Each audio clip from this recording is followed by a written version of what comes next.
The summer heat rages on, which is bringing us to find higher elevation, smaller streams, colder water in search for trout.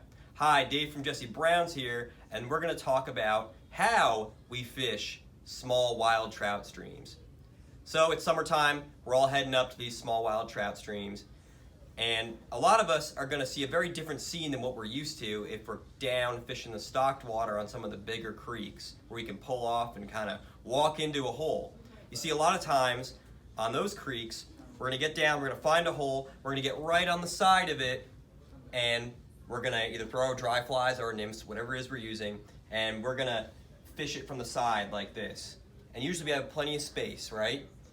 Well, in the small wild trout creeks, you'll get some features like that as well, of course, but a lot of times you don't want to miss any water, and a lot of the water holds fish, and it's a lot smaller, so it can be kind of daunting to fish these areas. A lot of times we'll be casting in front of us. You'll get to a spot in the river that's going to have really shallow water and what we call boogie water coming down in. It's going to look like small rapids. And there'll be little rocks here and there. You'll see a rock here, maybe a rock here. And in front of those rocks and behind those rocks, there's going to be trout. Fish are usually everywhere in these creeks. So what we want to do is what I call fanning. If we're fishing in front of us, all right, and we see maybe a little eddy here, maybe a big rock in front of us, and maybe there's some faster water kind of leading into a little bit of a weir next to us.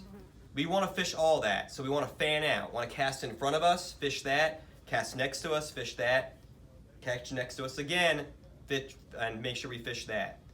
Then we're going to want to move up and look for the same features and do the same thing. We want to fish everywhere.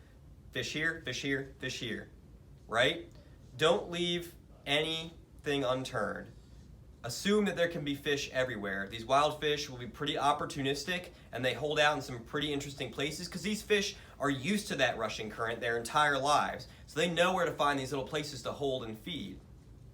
Now you are probably going to run into a few holes that you're used to, something you can stand next to and fish. These fish are going to be a lot spookier. Chances are the water is going to be a lot more shallow. So you really want to try to duck down low and stay as far away as you can. Really on any trout stream, I urge everyone to try to stay as close to the bank as they possibly can, where they can still cast and it's still safe to cast. But you want to try to stay out of the view of the fish as much as possible. Another thing you might see on these wild trout streams is going to be a bunch of trees, a bunch of rhododendron coming in on the sides of you, all right?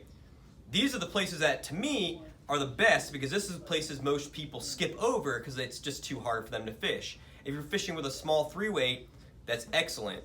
That's when we can really duck down, look for some of our key river features, some rocks that we can fish in front and behind of, little pools, little eddy lines and things like that. Anything that could possibly hold fish, and trust me, it will. And these places, a lot of these rhododendron choked places, fish may not have even ever seen flies before.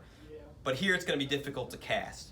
So that's when we implement our bow and arrow cast, which we can always demonstrate later on another episode. So just remember, fan.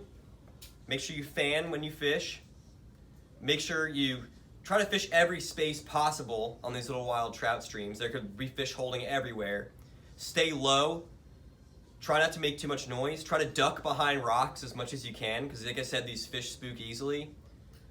And just have fun.